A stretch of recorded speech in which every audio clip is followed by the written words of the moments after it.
Hello students, कैसे हैं आप सभी। आप सबको अपनी सीबीएसई की न्यू असेसमेंट पॉलिसी के बारे में तो पता ही होगा। नहीं पता कोई बात नहीं, मैं डिस्क्रिप्शन में एक लिंक भेज रही हूँ जहाँ पे आप मेरी पिछली वीडियो को देख सकते हैं, जहाँ हमने डिस्कस किया है कि कैसे सीबीएसई ने इस साल टर्म 1 और टर्म 2 के सिलेबस को डिवाइड कर दिया है और 2 बारी आपके बोर्ड एग्जामिनेशंस होने वाले हैं। तो मेरी पिछली वीडियो में मैंने आपको ये बताया था कि आपका टर्म 1 का पेपर 90 मिनट्स का 40 मार्क्स का सिर्फ MCQ बेस्ड पेपर होने वाला है, जो कि होगा आपका नवंबर एंड दिसंबर में। और second paper which is term 2 का पेपर 2 आवर्स का पेपर, अगेन हाफ सिलेबस, से if I am taking 80 marks का पेपर तो 40 मार्क्स का होगा। आज लेकिन हम सिर्फ एक ही चीज़ के बारे में बात करेंगे और वो है बिजनेस स्टडीज़ का सिलेबस। सो दिस इज प्राप्ति Grover, senior academic coordinator from DPS Rajnagar extension, and we'll be talking about revised curriculum of business studies for the year 21-22. CBSE ने जब टर्म 1 और टर्म 2 को डिवाइड किया तो CBSE का ऑब्जेक्टिव ये था कि हम 50% सिलेबस को कवर कर लें ईच टर्म। तो पहले हम बात करेंगे टर्म 1 की। बिजनेस स्टडीज़ में आपकी 2 बुक्स हैं, part A and part B। Part A के अंदर देर आर टोटल 8 चैप्टर्स और पार्ट B के देर आर 4 चैप्टर्स। पहले बात करते हैं टर्म 1 की। टर्म 1 के अंदर फर्स्ट बुक में से 5 चैप्टर्स कवर किए गए हैं। सीरियल वाइज बात करते हैं, nature and significance, principles of management, business environment, planning and organising. और सेकंड बुक की अगर बात करें तो उसमें है 11th chapter which is your marketing management. तो ये 6 चैप्टर्स मिला के आपका टर्म 1 बनता है विच इज़ ऑफ 40 मार्क्स। अगर मैं यूनिट वाइज की बात करूँ तो first 3 chapters which is your nature and principles and business environment, this makes to 16 marks. Planning and organizing makes to 14 marks, which is 30 marks. Marketing management second book का is of 10 marks और ये total बनता है 40 marks का paper. अब जो आपका internal assessment होता था या फिर हम बोल सकते हैं प्रोजेक्ट फाइल या प्रैक्टिकल असेसमेंट, वो बिजनेस स्टडीज़ के अंदर 20 मार्क्स का होता था। तो CBSE ने बोला है कि इस 20 को भी हम 2 इक्वल पार्ट्स में डिवाइड करेंगे, 10 आपका टर्म 1 में और 10 आपका टर्म 2 में। However, you have to make only 1 project. आपको 2 प्रोजेक्ट्स बनाने की ज़रूरत नहीं है। So 40 for your theory marks, which will be your board examination MCQ based, and 10 for your internal, which makes 50 marks board term 1 का paper. So that's for term 1. अब आ जाते हैं टर्म 2 पे। टर्म 2 के अंदर all the remaining chapters will be covered, जैसे कि आपका staffing, directing, controlling from part A, और पार्ट B में से अगर बात करते हैं तो फाइनेंशियल मैनेजमेंट, फाइनेंशियल मार्केट और आपका कंज्यूमर प्रोटेक्शन एक्ट। इससे पहले कि मैं टर्म 2 पे जाऊं, मैं आपको टर्म 1 के वो टॉपिक्स बताना चाहती हूं जो कि डिलीटेड हैं और आपको इस साल उस पर कोई एम्फेसिस देने की ज़रूरत नहीं है। पहले बात करते हैं चैप्टर 1 की। नथिंग इज डिलीटेड, तो आपको पूरा चैप्टर कंप्लीट करना है। Next is your second chapter, उसमें से भी कुछ डिलीट नहीं किया गया। आते हैं थर्ड चैप्टर में। थर्ड चैप्टर में there are 3 topics which have been deleted. One is your demonetisation, तो डीमोनेटाइजेशन का फीचर्स हो, इम्पैक्ट हो, everything is deleted. Second is LPG का impact, so impact covers several points that is not there in the course now, and manager response to government policy changes. ये 3 topics आपके business environment chapter में से reduced हैं। Coming on to chapter 4 which is planning. Planning के अंदर एक topic है which is single use and standing plans, which is types of plan, जहाँ पे ऑब्जेक्टिव, स्ट्रैटेजी, पॉलिसी की बात कर रहे हैं। ये टॉपिक भी डिलीटेड है फ्रॉम चैप्टर 4।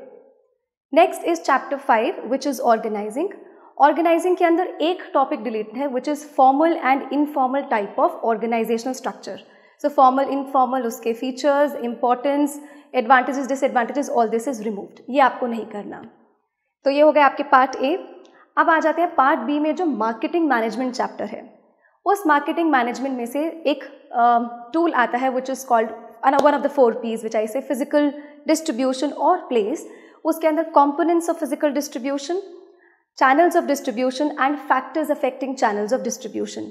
ये 3 topics which obviously comes under 1 category only, physical distribution, that is removed.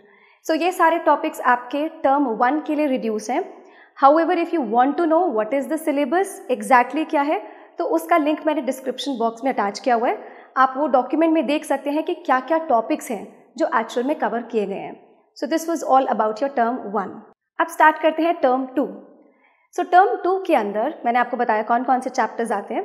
पहले मैं आपको वेटेज बता देती हूँ।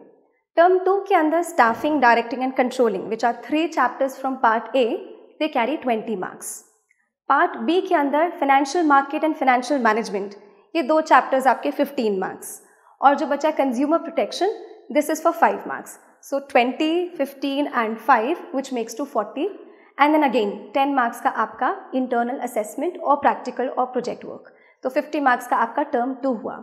अब टर्म 2 के चैप्टर्स के अंदर क्या क्या डिलीटेड है वो डिस्कस कर लेते हैं।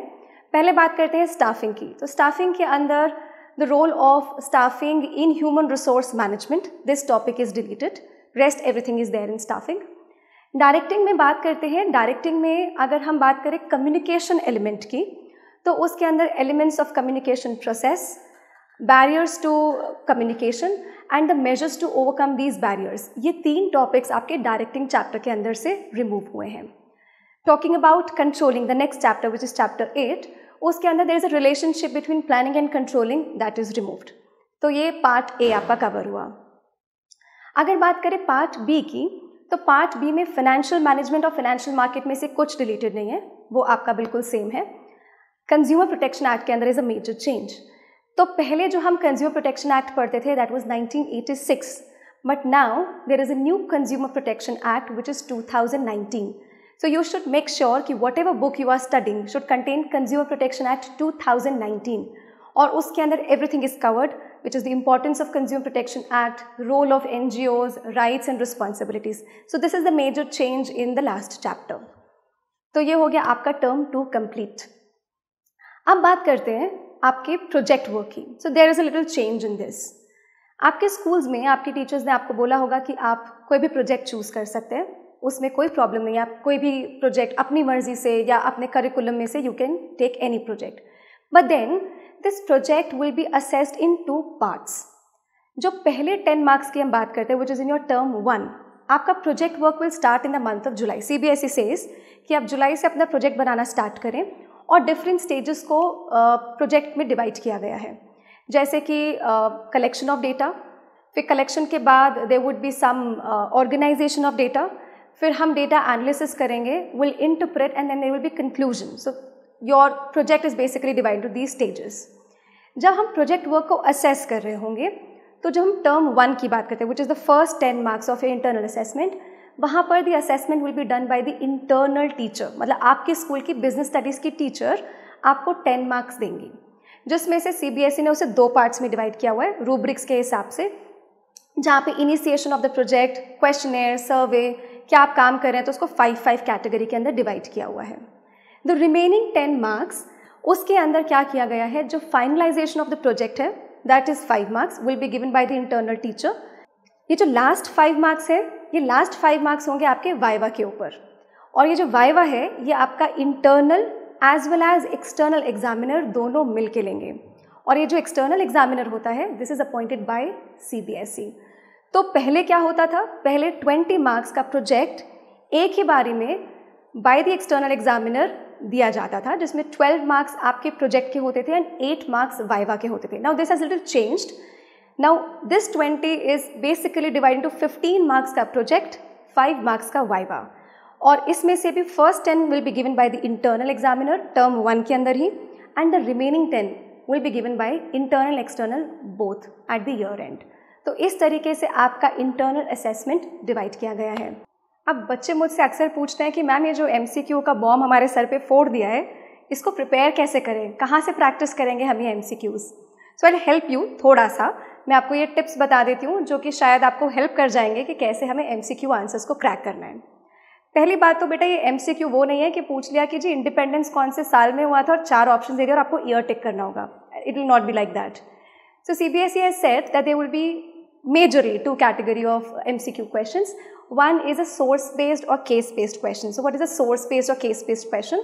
आपने BST में केस स्टडीज प्रैक्टिस करी है इन योर 11th क्लास, और आई एम श्योर 12th में भी आपको टीचर्स केस स्टडीज करवा रहे होंगे। So there will be an entire case study, आप लास्ट ईयर बोर्ड पेपर्स में से भी देख सकते हैं, but the asking of question will be different. उस केस स्टडी में से identify the element of maybe directing, और 4 ऑप्शन होंगे, आपको चूज करना पड़ेगा। Then it can be another question कि which function is talked here, और आपके पास 4 ऑप्शंस होंगे। तो मतलब मेरा कहने का ये है कि उस केस स्टडी में से ही लिंक्ड 4 या 5 आपके पास क्वेश्चंस हो सकते हैं जो कि MCQ बेस्ड होंगे। तो आपको केस स्टडीज प्रैक्टिस तो करनी ही पड़ेंगी। और second category of question is assertion and reason based questions, जहाँ पर 2 स्टेटमेंट्स होती हैं। Assertion, where is a statement, और रीजन कि ये स्टेटमेंट क्या बेसिस पे फॉर्म की गई है, because of so and so reason. तो आपके पास 4 ऑप्शंस होते हैं कि assertion and reason both are true, and reason जो है वो करेक्ट एक्सप्लेनेशन ऑफ असर्शन है।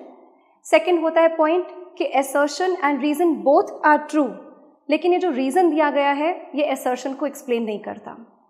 Third can be that assertion is true but the reason is false, and fourth can be assertion is false but the reason is true. सो इस तरीके से आपके पास 4 ऑप्शंस होते हैं। Another way can be a question में be asked कि which of the following statement is not related to let's say features of planning, और आपके पास 4 स्टेटमेंट्स होंगी। अगर आपको प्लानिंग के फीचर्स पता है तो आप आइडेंटिफाई कर पाओगे कि इसमें से कौन सा फीचर नहीं है। So these are certain kinds of MCQ questions जो आपके पास आएंगे।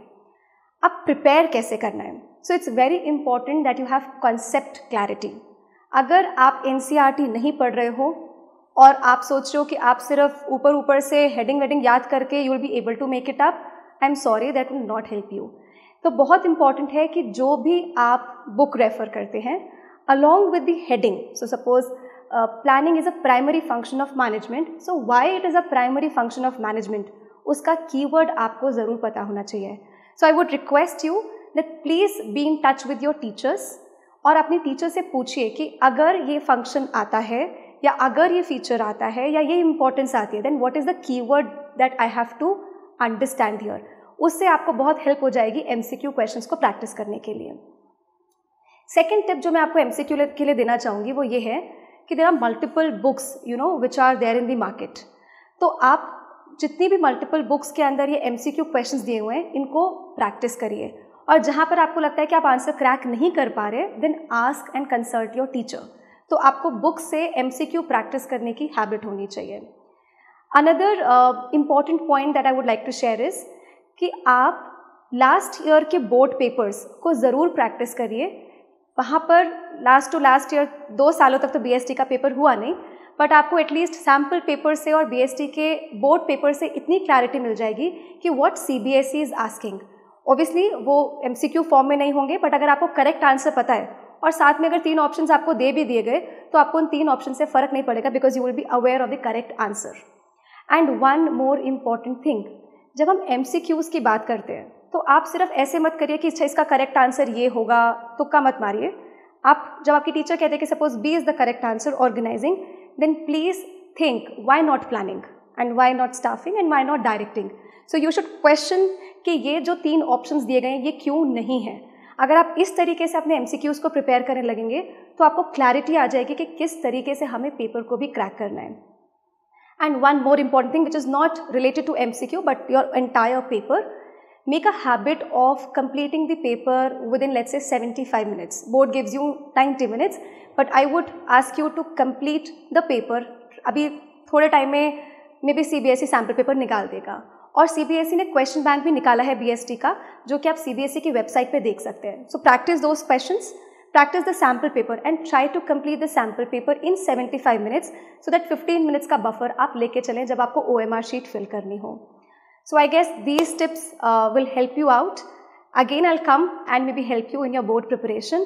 अभी तक के लिए thank you and all the best for your class 12th.